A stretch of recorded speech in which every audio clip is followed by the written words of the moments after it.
Prepárense amigos para una inmersión profunda en uno de los capítulos más oscuros de la historia americana. Sí. Hoy nos adentramos en el mundo de la familia Manson, un nombre que sigue resonando con una mezcla de fascinación y terror. La familia Manson no es solo una historia de crímenes espeluznantes, sino un recordatorio escalofriante de cómo la manipulación y la vulnerabilidad pueden llevar a actos de una brutalidad inimaginable. Exacto. Nuestro objetivo hoy, utilizando como base el artículo de Wikipedia sobre familia Manson, es ir más allá de los titulares sensacionalistas y comprender qué fuerzas se unieron para crear esta tormenta de horror.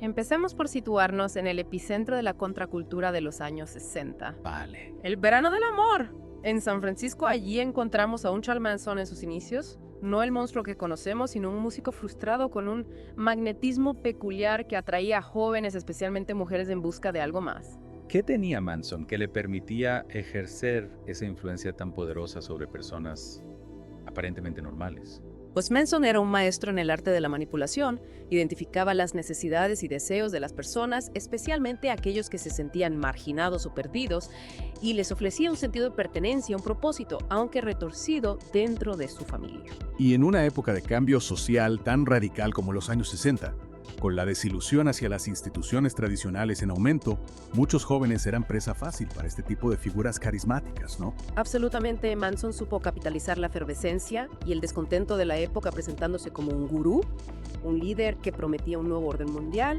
una revolución. Pero su ascenso al poder no se limitó a la simple labia. Hubo un encuentro que parece sacado de una película surrealista, su conexión con Dennis Wilson, el baterista de los Beach Boys. Así es, Dennis Wilson, conocido por su estilo de vida hedonista, se sintió atraído por el aura de misterio y rebeldía de Manson. Se dice que incluso llegaron a grabar algunas canciones juntos, aunque los Beach Boys siempre lo han negado. Es difícil imaginar a un rockstar famoso codeándose con alguien como Manson. ¿Qué impacto tuvo este encuentro en su ascenso al poder?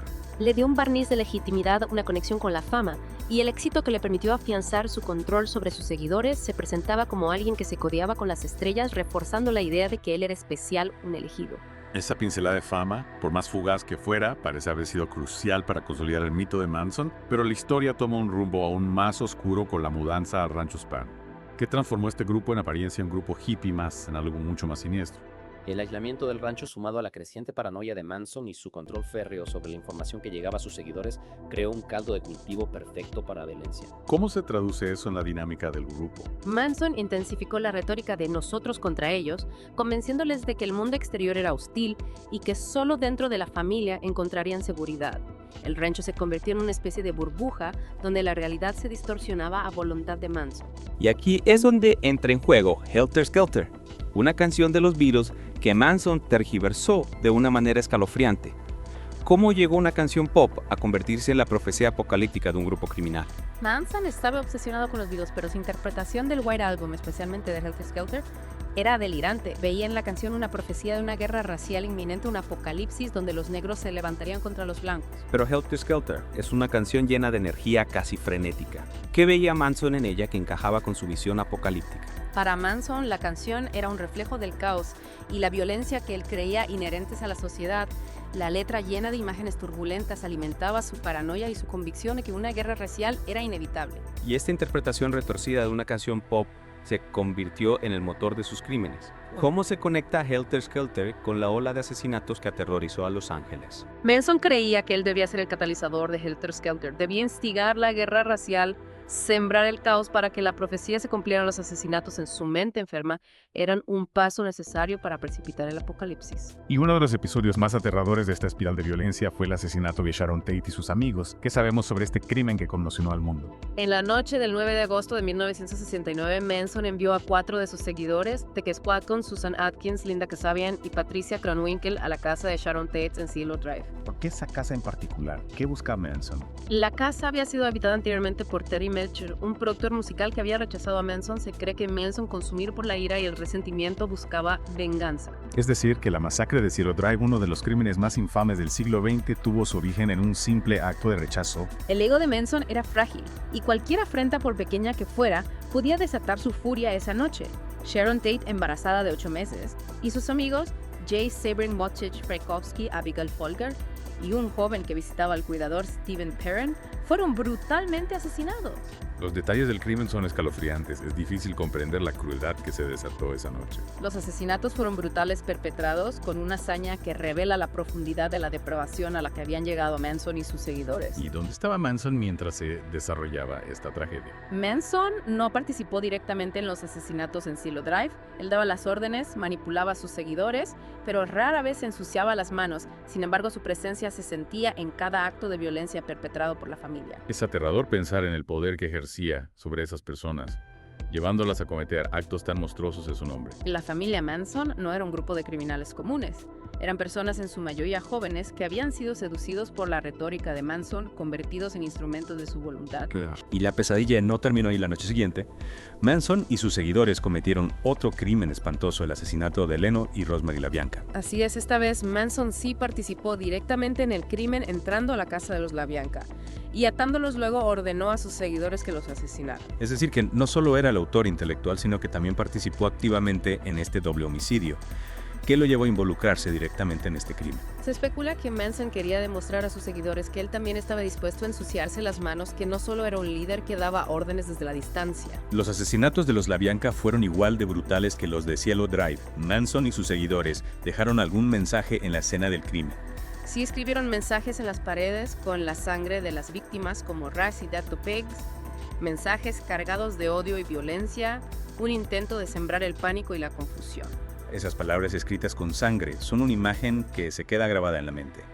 Pero ¿cuál era el objetivo final de Manson? ¿Qué pretendía lograr con estos crímenes? Según él, buscaba desencadenar Helter Skelter, esa guerra racial apocalíptica que creía profetizar en las canciones de los Beatles.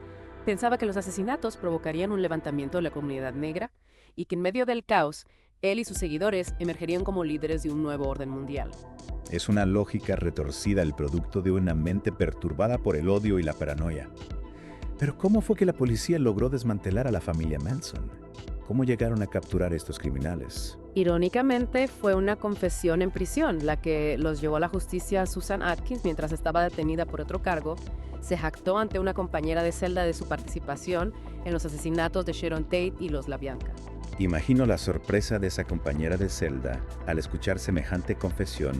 Debió pensar que Atkins estaba delirando. Sin duda fue una revelación impactante. Esa información llegó a la policía y pronto se iniciaron las investigaciones que llevaron al arresto de Manson y sus seguidores. Y así comenzó uno de los juicios más mediáticos de la historia, el juicio de la familia Manson. Efectivamente, el juicio fue un espectáculo sin precedentes con Manson, con su aura de oscuridad y su afán de protagonismo, convirtiendo la sala del tribunal en su escenario personal. Y a pesar de no haber estado presente en todos los asesinatos, fue declarado culpable de conspiración e instigación al crimen. Así es, la fiscalía liderada por Vincent Bugliosi logró demostrar que Manson era el cerebro detrás de los crímenes, el manipulador que convenció a sus seguidores de cometer actos atroces en su nombre. ¿Cómo reaccionó Manson ante el veredicto? ¿Mostró algún tipo de arrepentimiento? Al contrario, Manson, fiel a su estilo, se mantuvo desafiante proclamando su inocencia y lanzando acusaciones contra la sociedad, su comportamiento errático y sus frases delirantes solo reforzaron la imagen de un hombre consumido por la locura. Y mientras Manson y sus seguidores enfrentaban la justicia, ¿qué sucedió con el resto de la familia? Se disolvió el grupo. La familia se fragmentó tras la detención de sus líderes. Algunos miembros se dispersaron, otros continuaron con sus vidas intentando olvidar el pasado, pero la sombra de Manson, la huella de sus crímenes, los marcaría para siempre. Es difícil imaginar el peso que deben cargar esas personas. El horror de haber formado parte de algo tan terrible, hablando de horror. Hay otro crimen, el de Donald Shorty Shea, que también se le atribuye a la familia Manson. Sí, el asesinato de Shea fue un capítulo aparte en la historia de la familia Shea que trabajaba en el rancho Span. Se había convertido en un obstáculo para Manson, quien sospechaba que estaba informando a las autoridades sobre sus actividades ilegales. Y Manson, paranoico y sediento de control, no dudó en ordenar su eliminación. Exactamente. Steve Clem Grogan y Bruce M. Davis, siguiendo las órdenes de Manson, asesinaron a Shea y ocultaron su cuerpo.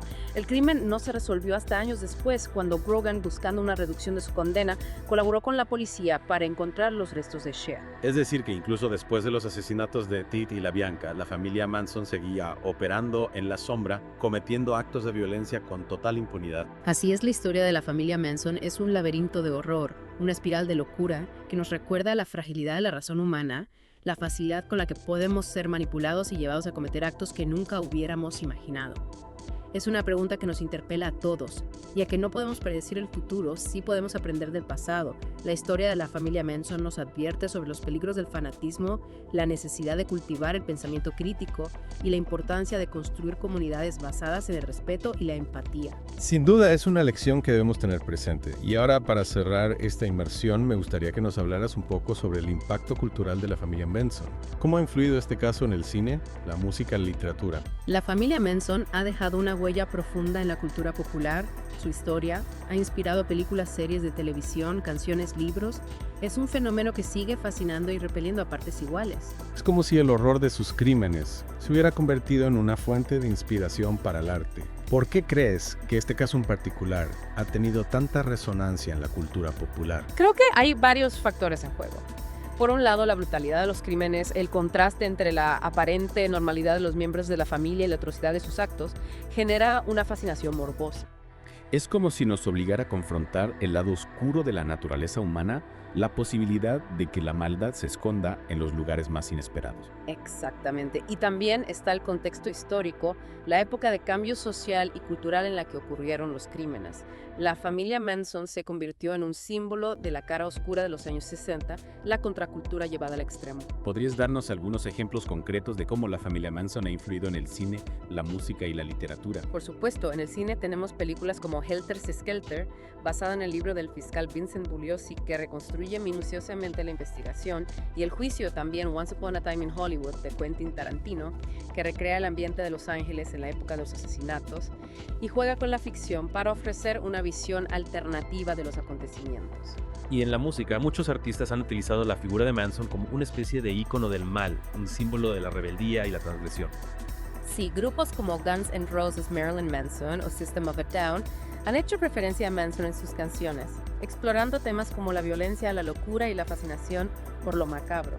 Es interesante cómo la música puede reflejar la complejidad de las emociones que genera un personaje como Manson, la repulsión, la fascinación, el miedo. Sin duda, y no podemos olvidar la literatura y una gran cantidad de libros que analizan el caso desde diferentes perspectivas, la investigación policial, los perfiles psicológicos de los asesinos, el impacto en las víctimas, el contexto social y cultural. Es un caso que a pesar de los años transcurridos sigue generando interés, debate y controversia.